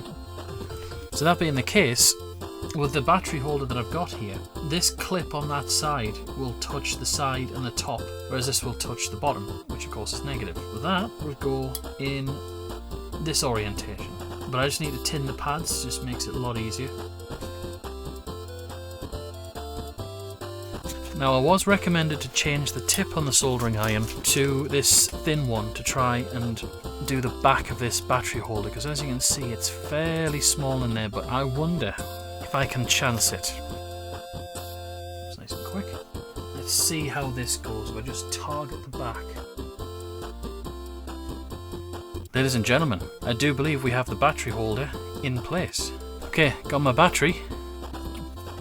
Hey, look at that! It's not especially bright. I don't think these are ultra bright LEDs. I think in the future I'm probably going to get some LEDs that are a bit brighter than this for these type of projects, but this is what I had lying around in a drawer. I thought, hey, might as well use them, but that is a lot more successful than the previous one. And there's just a shot of it illuminated with all the other lights off. Now this is rewarding. It's actually seeing something work. It's brilliant. On to the next one. Just one slight issue, there's no way to actually hang this up, so gonna need to drill a little hole in that, but it should take all of a few seconds. Next up I think we'll attempt this snow globy type thing. Looks quite nice really. It's only got one LED and it appears to have an optional resistor. I've got the wrong ones. Basically this needs like a 50 ohm or something like that, and for some reason I've bought 10Ks, so that's a bit silly. But it says it's optional, so I'm going to just bridge those connections and basically we'll just go from there essentially. And one of those annoying little switches. don't think I've really bridged that so much as actually just tinned both sides. And this is where the leftover wire comes in, because I can use that to bridge. And this is going to be fiddly as all heck. I didn't like this the last time. Right, and here we go. Now let's do the LED. Once again, tin one side. Okay, so it looks like the LED, the notch is at the top. So the notch is typically the cathode. It's going to be absolutely tiny, but let's just get the LEDs out. For this one, being that that's basically a lamp that snowman's got, I think what we'll do is we'll just straight up just put yellow on there, or orange, whatever this may be. I really don't know. Either way, it's going to be a nice warm, festive glow, as they said on the thing. Good God, they're even smaller. Well, there, wish me luck. Well, I think that's on, as good as it can be. Battery holder. Looks like this is the jobby. I do remember, got a minus sign in that end, and there's a plus sign in that end. Alright, there's another one done. That one's relatively easy. Now for the test. Oh yes. Haha! It's more reddish than I thought, but then again it could just be a warm white, but that one at least works. Yeah, that's great. So there's another one successful. I can kind of see why they said the colour's inaccurate, because that's supposed to be a yellowy colour, but it's more of an orange. But hey, look, I'm not complaining still. Okay, let's attempt this. They just call it a Christmas ball. It's a bauble to you and I. There's various colours can be used for this. On the example, they've given a solid red one. They've also given like bits of green. So what I might do is alternating arms. So we've got like maybe a red arm, green, red, and another green. It does have some on the back as well. And interestingly, this has like 0 resistors. I mean, there's probably a reason behind that I don't understand. Maybe it just works. So as before, pre-tinning.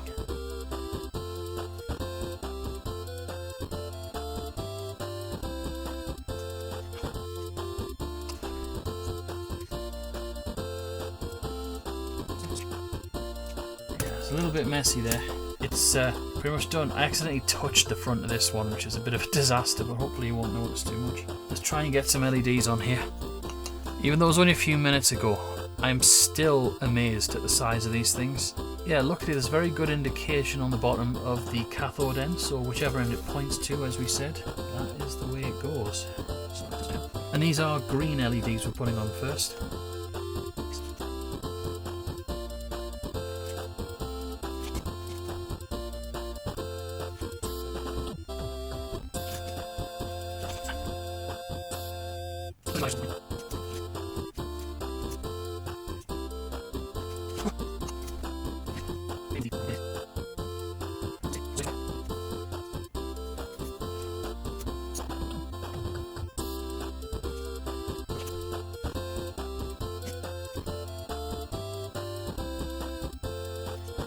So that looks like that's all the green ones successfully done. Let's move on to red. Okay, I may not have been recording for that, unfortunately, but I've soldered some of the red LEDs in. There's just one more on the front to go.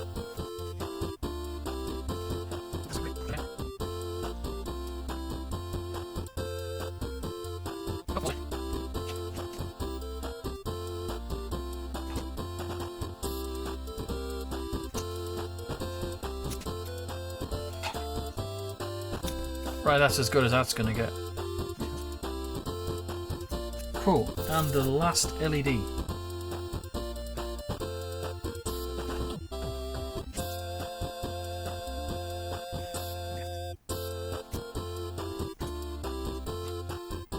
And there we go. Just got to go around all of the other sides now. Well, I think out of all the jobs of soldering I've done so far, this is easily the worst. They are shockingly bad, especially that mistake up there.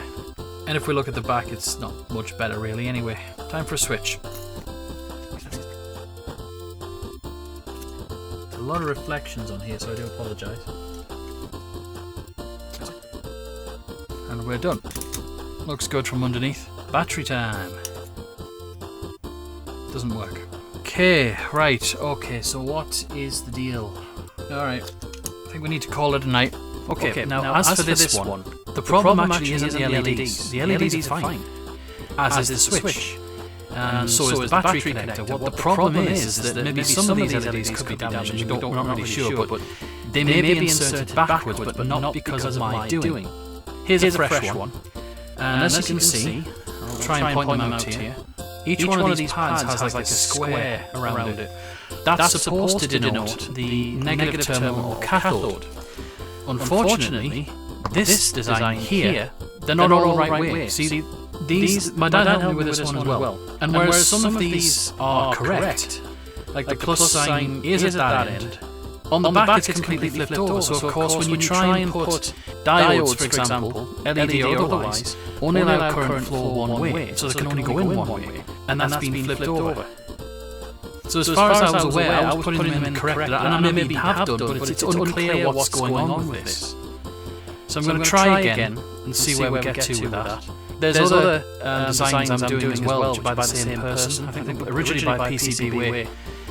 I'm not sure, I'll have to look it up, but the maker is exactly the same. Yeah, we'll just see where we get to with this. Okay. I'm actually just going to come back when all this is done, because this is just too fiddly to keep stopping and starting. Well, we got it to work, but the weird thing is, these do light up, but not for long. Like you can, for example, turn it off, turn it back on, and well, sometimes these light up. But there seems to be something wrong with the soldering on them. This is the second one I've done. Well, what I actually did to remedy the situation was to, underneath the battery clip, if you can see inside there's a little hole. It's usually on some of them it doesn't require putting any solder on there, but it wasn't high enough, so it wasn't reaching the battery at all. So we put that in there. See, the green one did light up briefly. I don't know what's going on. It seems to come on when I solder them again, when I resolder, so I'm just going to move on to the next one and call this good enough. Right, so this is another one of those. Same potential issue, so I'm going to pre-tin everything to make absolutely certain that it's good, and then I'm going to continue with putting the bits on.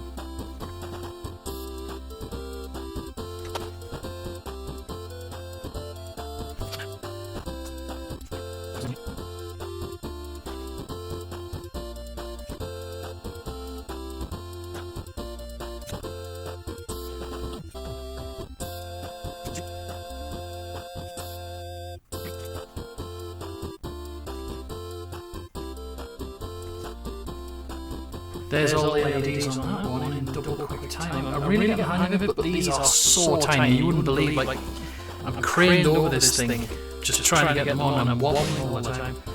Right, other side.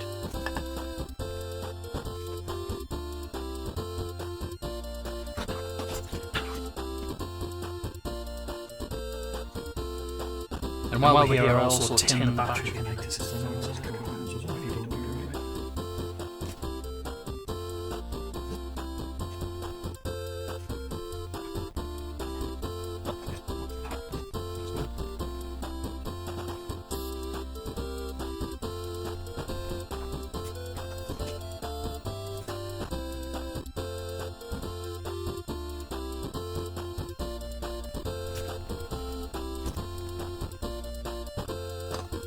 Right, okay, so that's all of them done. Need to go around and do all the other sides. Everything's on, battery thing is. Push this to the bottom. Oh! Look at that, I had it on already. The back works completely. Let's have a look.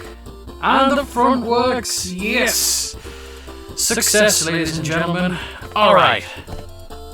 Last one is this Christmas star.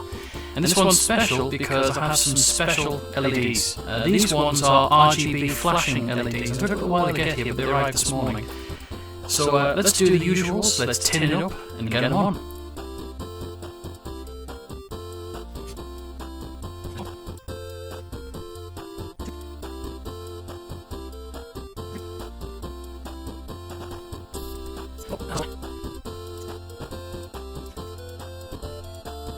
There's the 5 on the front, I just need to continue doing the other side.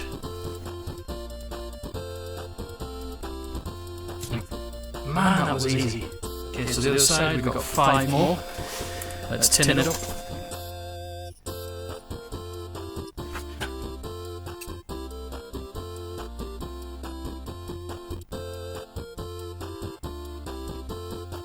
just need to put a switch in.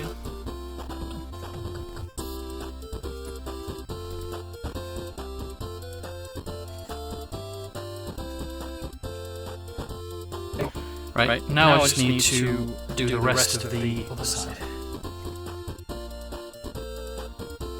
We're in the home straight now, people. I've just got to do the battery holder and then we can test it. Once that's done, heck yeah, we've done a bunch of ornaments. It's really good feeling this.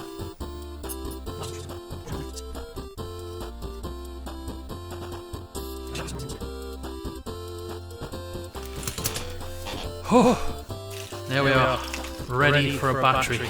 You know, with this whole journey, I think I've developed a lot, because until I did those C64 cards, it had been literally about 20 years since I've sold it, and I absolutely, the last time I did that, never had done surface mount, ever. Yeah. I've evolved, man. Right, okay. Well, it worked.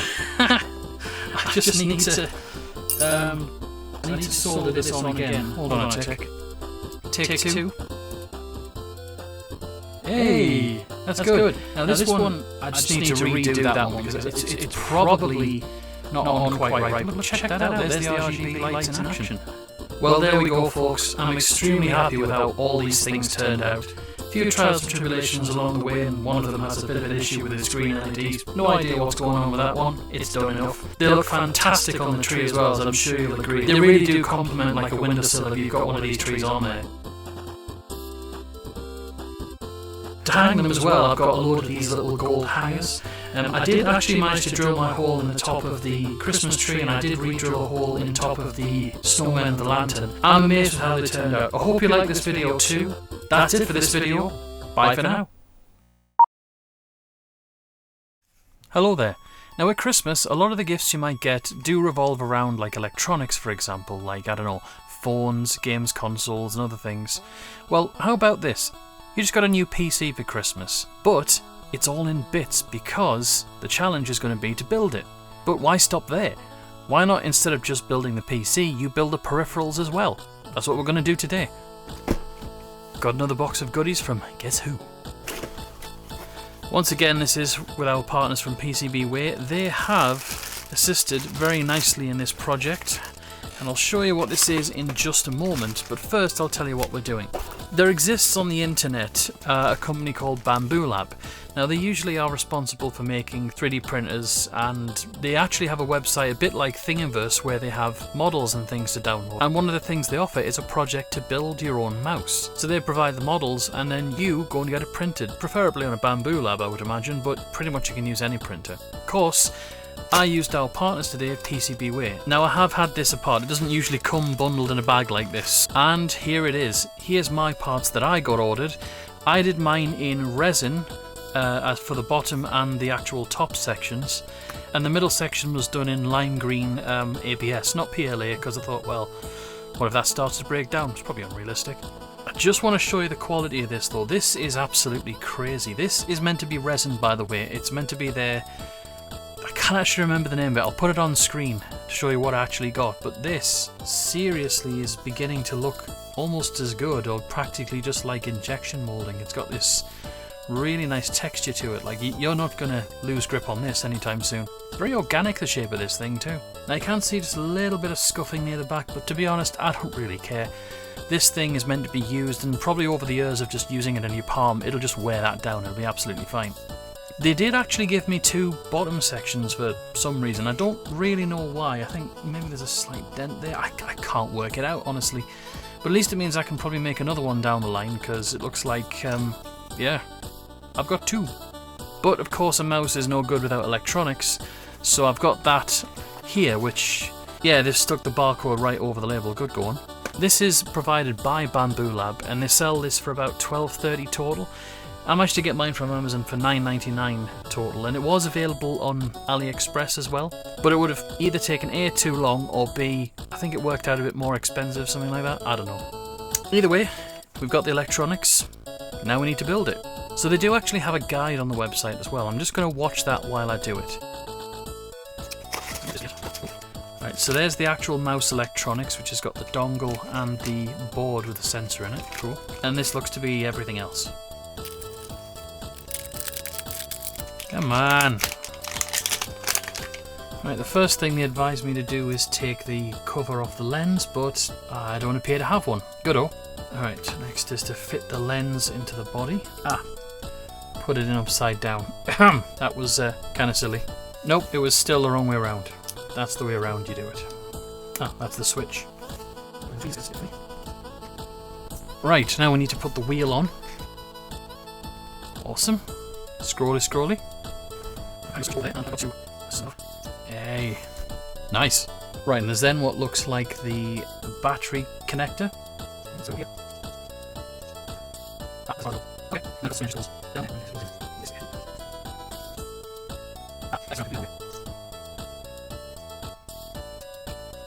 Okay, battery connector's in. Just gotta smooth it down this little channel apparently. Right, we're definitely done with that now. Right, next job is to take our lid over here.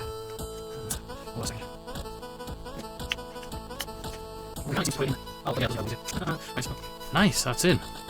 It's nice they give you this little screwdriver, but really, what are you going to do with that? Come on, man.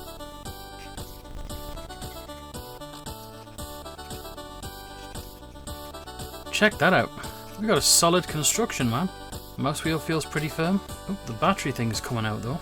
Right, and then they recommend to put the shell on. So they recommend putting it front first, which I can kind of understand there. There you go, like a glove. And that's it. Mouse is together. So the next bit looks like you just put these little feet on there.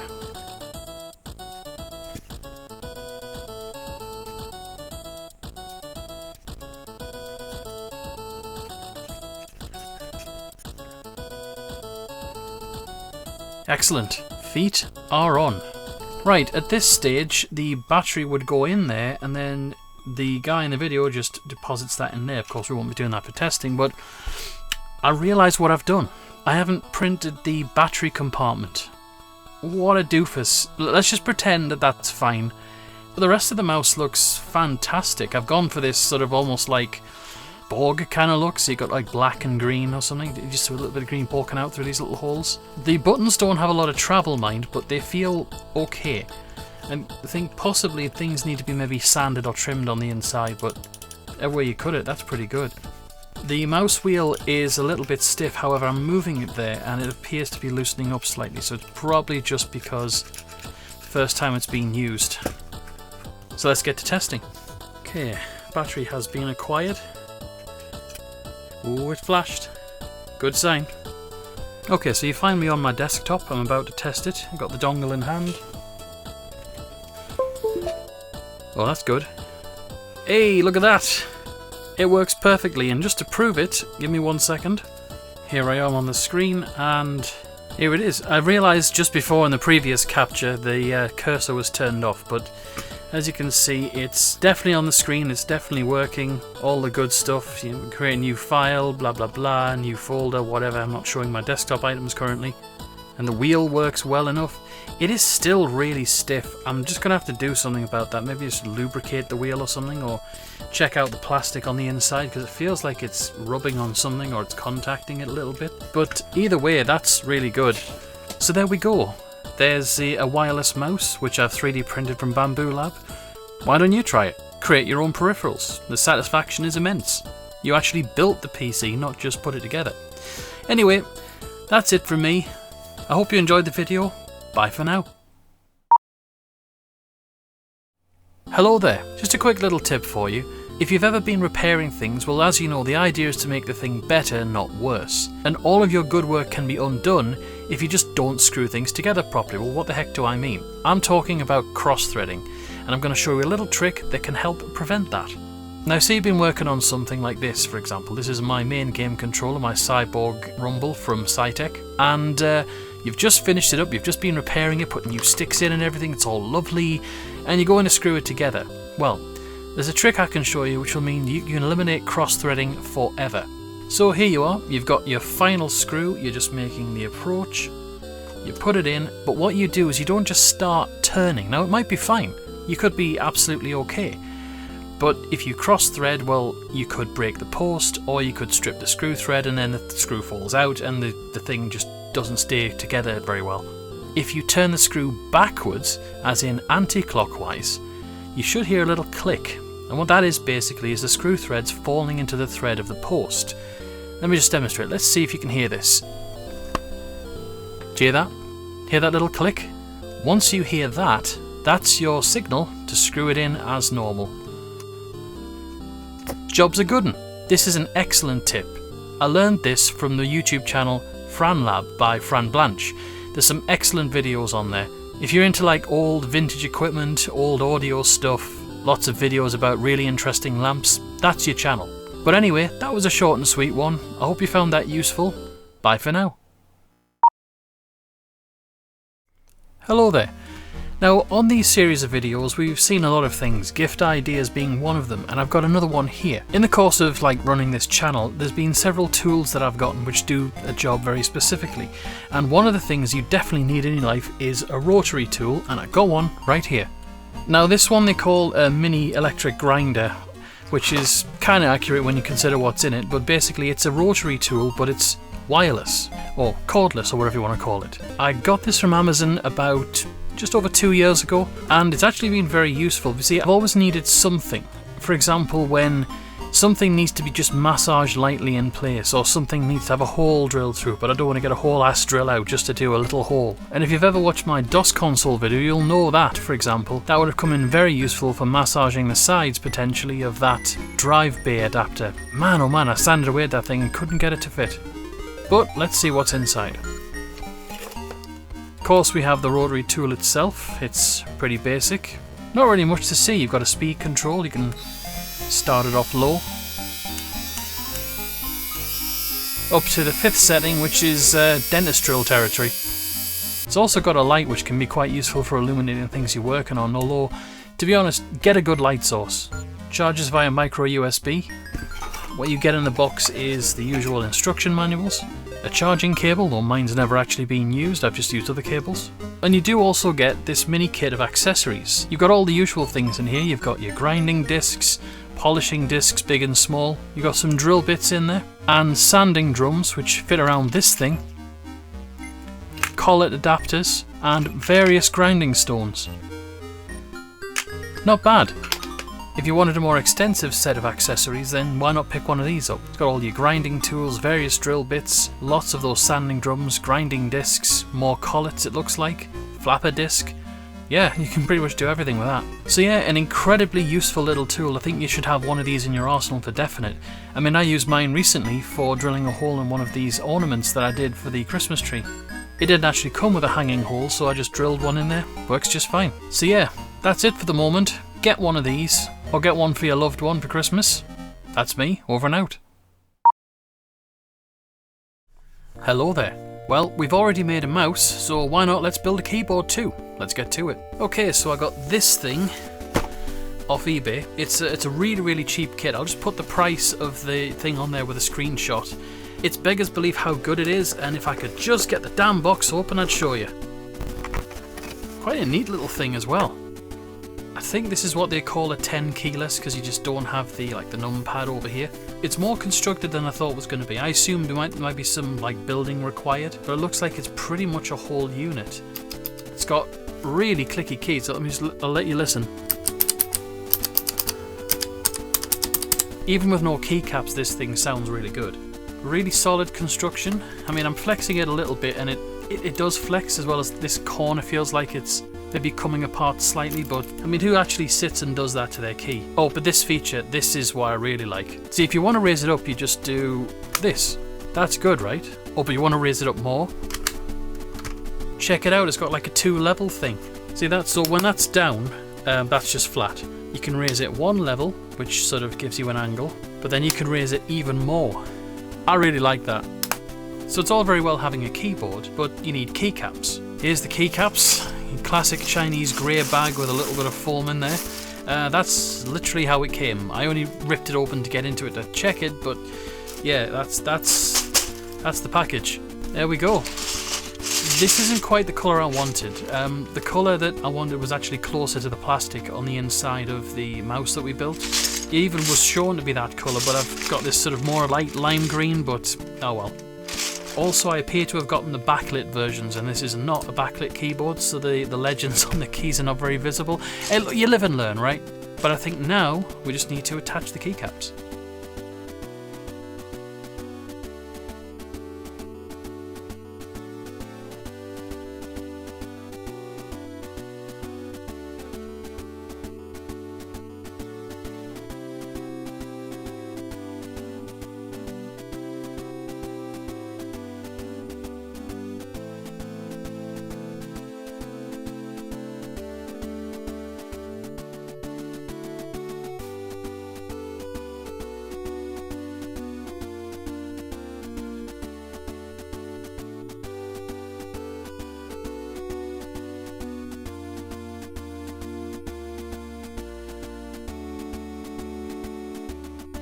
Okay, so that's most of the keys placed on here. This is an American layout, so I'm not entirely sure what goes in these places. I've got these keys here.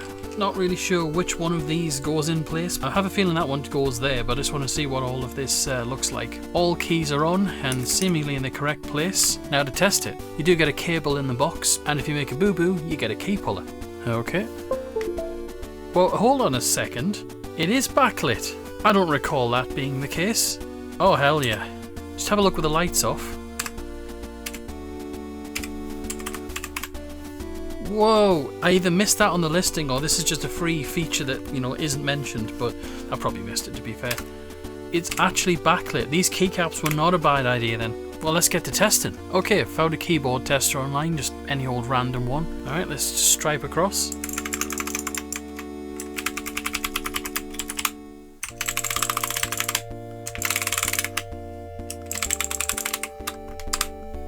Well, that seems to work just fine. There are of course missing keys because this is a 10 keyless and you don't actually have them. To be honest, everything works that should work, like it's all just there. Okay, so let's just type it. Well, what can I say? Keyboard works and it feels really, really good. I got this keyboard recently. This is a really nice cherry keyboard, low profile mechanical, and honestly, if I hadn't have gotten that one, this keyboard here, for the price you pay and the keycaps you can get, unbelievable. You want an entry into mechanical keyboards? This'll do.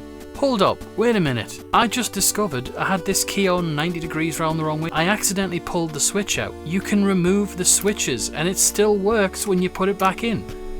This is a project keyboard. God damn, we're gonna have to build one of these properly one day. Well, honestly, ladies and gentlemen, I don't think there's really anything more to say on this. It's backlit, which I didn't realise. There may be a way to sort of change how the keys react, because at the moment they just do this sort of thing where the light spreads out from it. But there's no instructions in the box, so I may have to consult forums for that. It's brilliant. Go build yourself a keyboard. Paired with the mouse we built on a previous episode, there you go, there's your peripheral set. But anyway, I think that's all for the moment. Have a good one.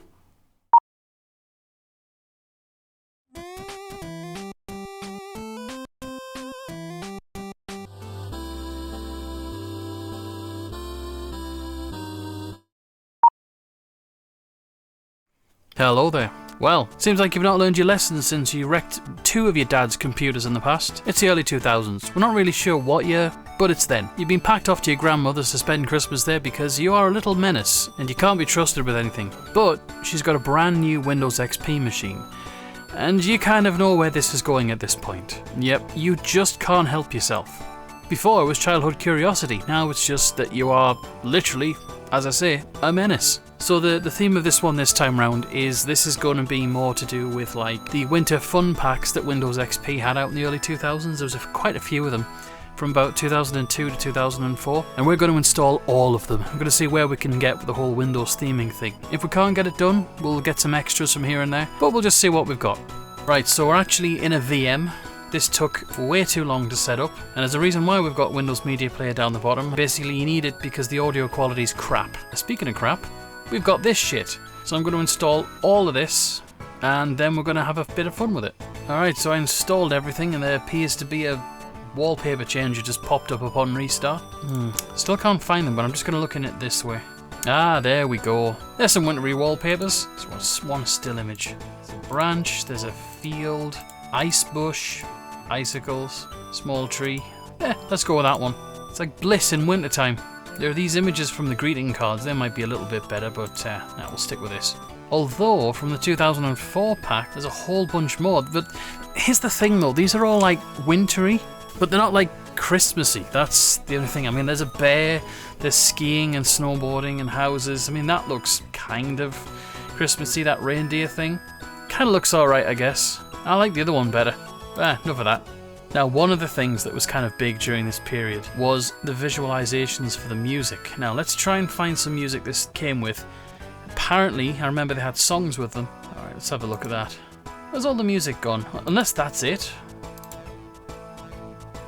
Ah, there we go. Don't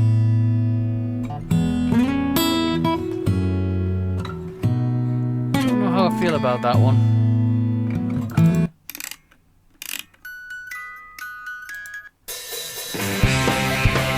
Oh yes, that's the stuff. Hey, there we go. There's a visualization and a half.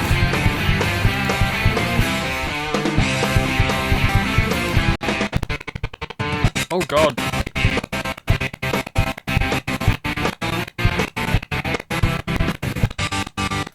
Oh, I don't think this is going well.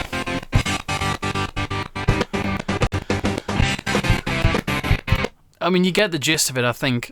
This is kind of fun. It's a fireplace. Oh shit.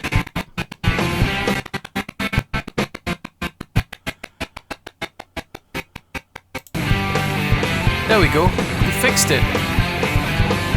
Think how mint that is. Like, it's reacting to the song and you just full screen the thing and then, yeah, there you go. Just stick it on your PC and have a party or some shit. I must point out at this point I am on a VM and it's miserable. Because once again, I don't have any hardware XP machines to do this on, so we're kind of limited to what we've got, folks. Apologies. But I quite like this one for its simplicity. I think it looks pretty good.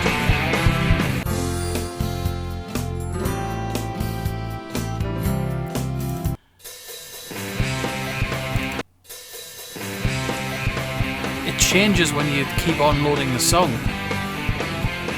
Sadly, I think that's pretty much all we've got. Like, I've tried looking at all of all the songs it's got, but like, there's not much in the way of music. We've got Silent Night, and you've got like that pretty much. Oh, this is something that I noticed. I thought this was just my PC years ago, but this body falling in snow thing. These are all different sound effects, but for some reason, the actual title of it, they've all got converted to body falling in snow. Yeah, because that really sounds like bodies falling in snow, doesn't it? I mean, that's music.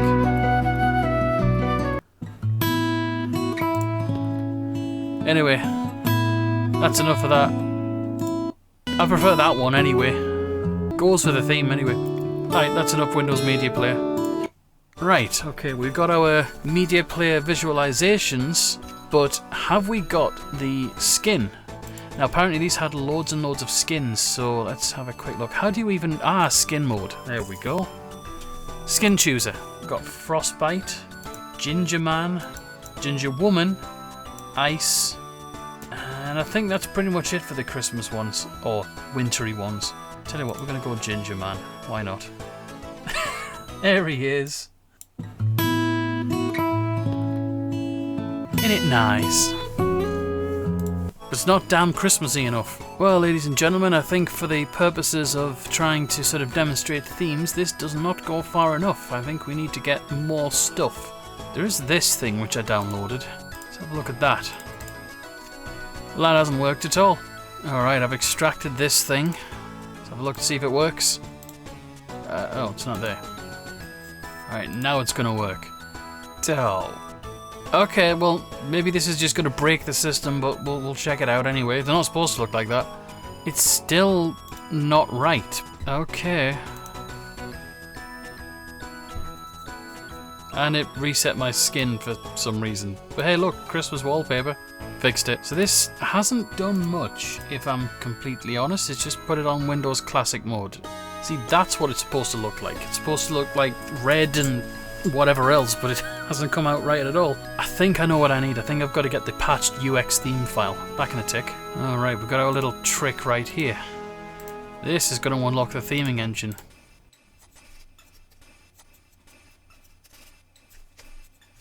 And then paste it in. God, that was way too easy. Let's reboot.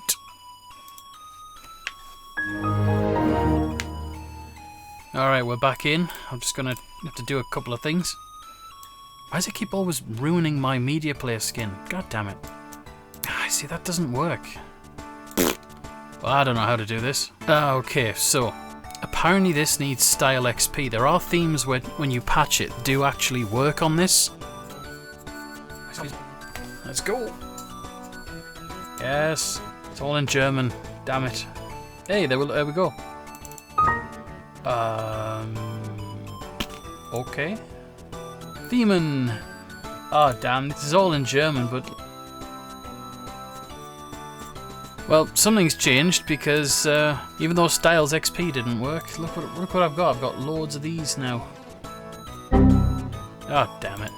Well, at least if that doesn't work, because none of it seemed to. I would have liked to have transformed that, but let's just move on. Alright, another thing is the screensaver. I know that there was actually one put on there, so let's try Holiday Snowflakes. Oh, there we go. That's quite nice. There's some kind of snowy vortex or something like that. An ominous snowflake coming towards you. Okay, cool. Winter fun photos. I think this literally just takes those wallpapers and puts them in a slideshow. I don't think it's doing anything other than just making the windows more snowy. Whatever, man.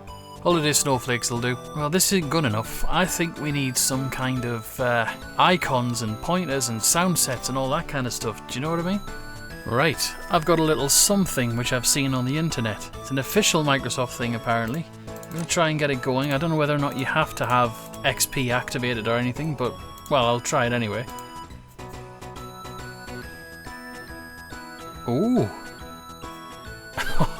Check it out. It worked. What's this hanging around for? Yeah, whatever, I'll put it down here. That's neat. So we've got icon changes, we've got like a pointer changes, we've got Santa waving around there. And we've still got our little Mr. Gingerbread Man just hanging out on the desktop, just playing some tunes.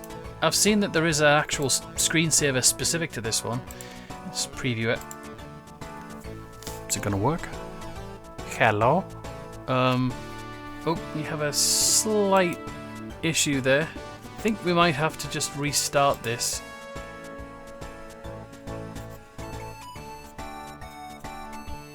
Okay, something weird happened when I restarted the PC. It seemed to enable the theming engine, so fair enough, let's have a look at the themes and see if we can make it work again.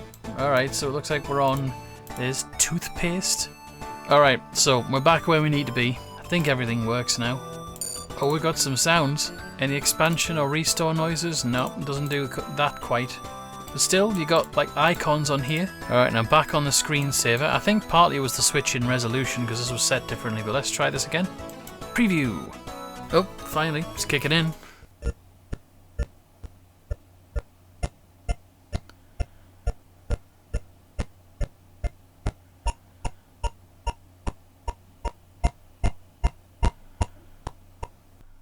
Well, it doesn't really work, although I have found a video where that does actually show up, and I'll just insert a clip of that there. So I do actually have Michael MJD to thank for steering me in the direction of this one. This is one of the winter things you could download, because I couldn't find much and I was already getting tired of this, so thanks very much, Michael. Because that one's so crap and takes a while to do, we'll just stick with the Holiday Snowflakes one. Alright, so let's just have a little listen to some of these sounds since I can't really demonstrate them that well. Also got Mr. Gingerbread Man back. Got some Christmassy stuff there. Yeah, it's not bad.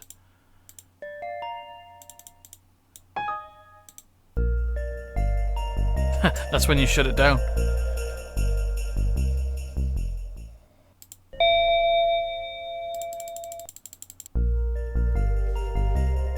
I think it's virtually the same when you start it up. Okay, so not all sounds are changed, but some of them are anyway. Well, I think that's about all the XP theming that I can actually stomach for the moment. Pretty much, you've wrecked another machine, your grandmother's pissed, and she's going to send you back to your dad's because she can't stand the sight of you. Merry Christmas, everyone. See you in the next one.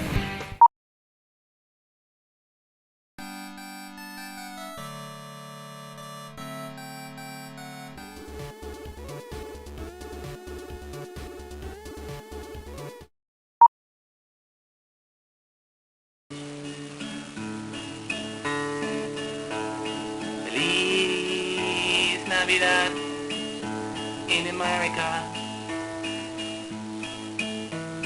Feliz Navidad in China.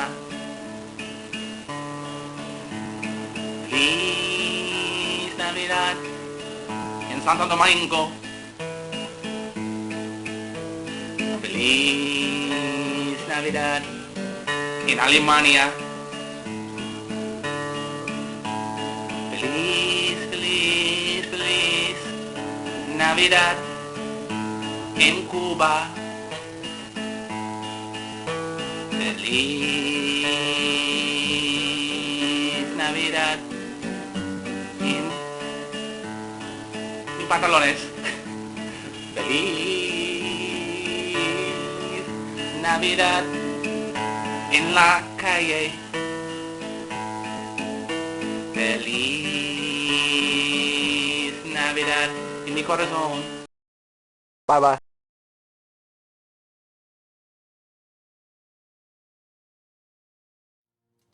So, I hope you made it through all of that. I know, as I said, it was quite a long one, but I don't usually do videos that long. All I want to say now is I hope you had a Merry Christmas, and I hope you have a fantastic New Year. Let's smash that 2026. To anybody I may have missed this year, anybody I might not have spoken to for a long time, I have thought about all of you. Well, anyway, I've done enough yapping. I'm tired, I want to go to bed. So, see you later. Let's see what we can do in this new year.